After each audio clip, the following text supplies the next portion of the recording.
So when we were coming up with the idea for the 5 shifts, we were really focused on what are the problems that we see in common with school leaders over and over again. And we looked at things like school leaders often face a lot of isolation. That's a universal thing. They're the only ones in the building. We looked at things like school leaders get really bogged down, focusing on a lot of the wrong things. They're like firefighters trying to put out fire after fire. And maybe they go from August to June and they didn't really move the mission of what they wanted to do forward. So we took those common issues, those common universal problems, and sought to look at how is Portico a solution to those things, and how does Portico, through coaching and through community, really help to support, surround, and build capacity for school leaders. So it focuses a lot less on the what, the nuts and bolts. Of course, that's all there. But what's really important to school leaders right now who have no time is, how are you solving my problems? How can you make me feel better going into a Monday, going into a meeting, going into a school board event? That's the effect that we know that the 5 shifts has and what Portico has on a school leader's life. Just to be able to, even work with people that were not currently in that seat, and just having them ask questions and making us think and work together as a group was absolutely an amazing experience. Again, getting that coaching from Portico and getting that help to see these are the changes, this is how we need to rebuild, this isn't how we need to just keep growing as a group. We had a lot of great things. We didn't need to start over. We just kind of needed to put the pieces in place and get that foundation and then kind of build up from there.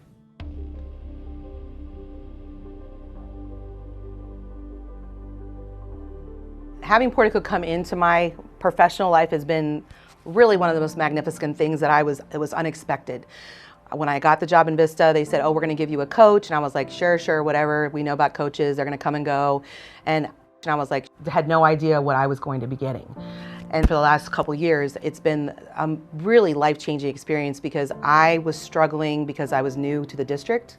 I was new to the school, I was new to the role, and I've only been a COVID principal. So I don't even know what it's like to be like a normal principal in a normal school year. And I use all those terms loosely now because I don't know what those mean anymore. And so Portico kind of came in and really level set me to have this relationship where I wasn't the only one having these struggles. And it was such a great relationship, especially meeting with my colleagues from Northern California, from MLK Junior High School, and Angela. Her school is where my school will be. And it's so cool to see where I'm gonna be. And there's nobody around here that's kind of in the same set as I am, but they were. And they are different now, and I love that. And so it's really exciting to be able to meet with her once a month. I have my meeting tomorrow, I'm super excited about it. I can't wait to see her. She's amazing.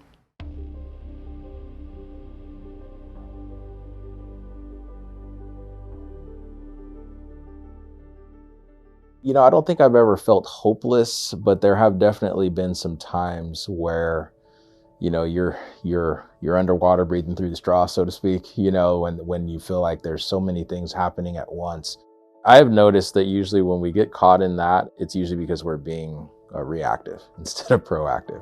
It's easy as a school administrator when some sort of a problem pops up, or, people start complaining about something, or, you get a parent issue, to really shift your focus to that, because those things, they make a lot of noise.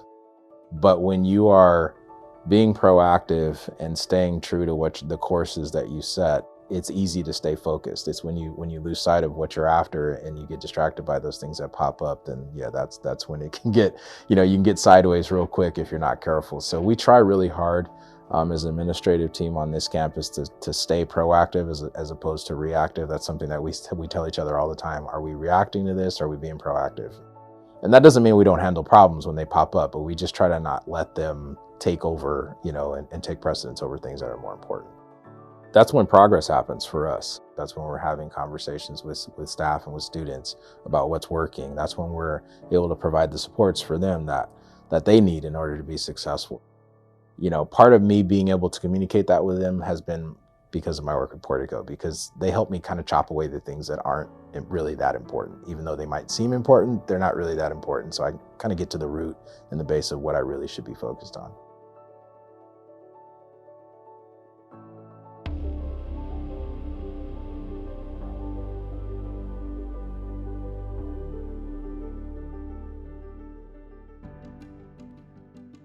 Yeah, culture's an interesting thing. There is culture that you inherit and culture that you build. And as an administrator, when you come into a new school, it's learning the culture, it's learning the traditions, but from one school year to the next, schools change dramatically.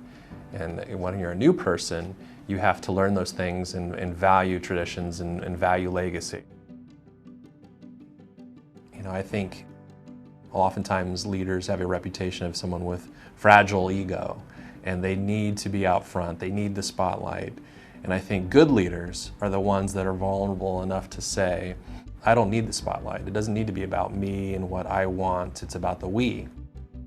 It's when you have that epiphany, when you truly get to that point of a constant we mentality, you feel like you've made it. It's not so much about the program or the policy or the new facility or the technology or the learning dynamic. It's all those little pieces that come into making great schools, but truly it's about a mentality, a philosophy of we that will make you a great school for the years to come.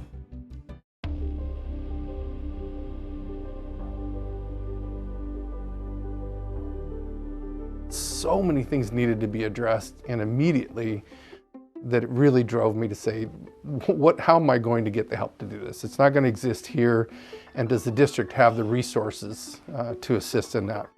So I think that's at a place where not only me knowing that I didn't know everything, but me recognizing that the work was huge and it would require some outside support.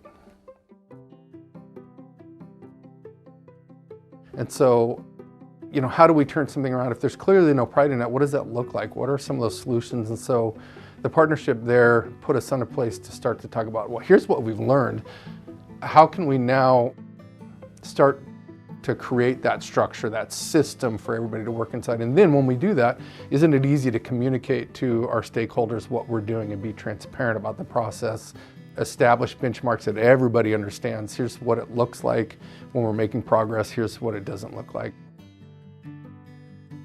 And so all of those things began to become crystal clear in a lot of ways. The community saw it, our parents saw it, our parent engagement grew. We had about 25 active parents when I got there. When I left, there were about 200 that were, and not enough, but certainly growth in that area. And so when I think about those successes, again, I don't feel like I own that. I feel like I've been a part of that. Maybe I was the driver in terms of steering the ship, but in no way do I feel like I'm the one responsible. But you could feel on that campus the turnaround, the commitment to the kids. To me, when I look back, I thought that wasn't Dave. That was Dave understanding what Dave didn't know and accessing, the experts.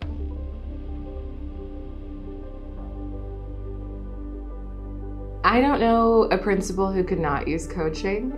I think I would just skip straight to the last shift, which is invest in coaching. I think that it is a design flaw in our education system that our principal doesn't just get a coach. We would not just send a brand new teacher into a classroom without some sort of, clearing the credential or induction system or some sort of mentorship. So why do we do that for principals? I don't think it's just, it would be great for, first year principals, but we've had 20-year principals who have gotten to be in a room or in a virtual space with other principals who are outside of their district, and they just really appreciated that outside perspective. It's a community, and all principals could use a community, especially right now.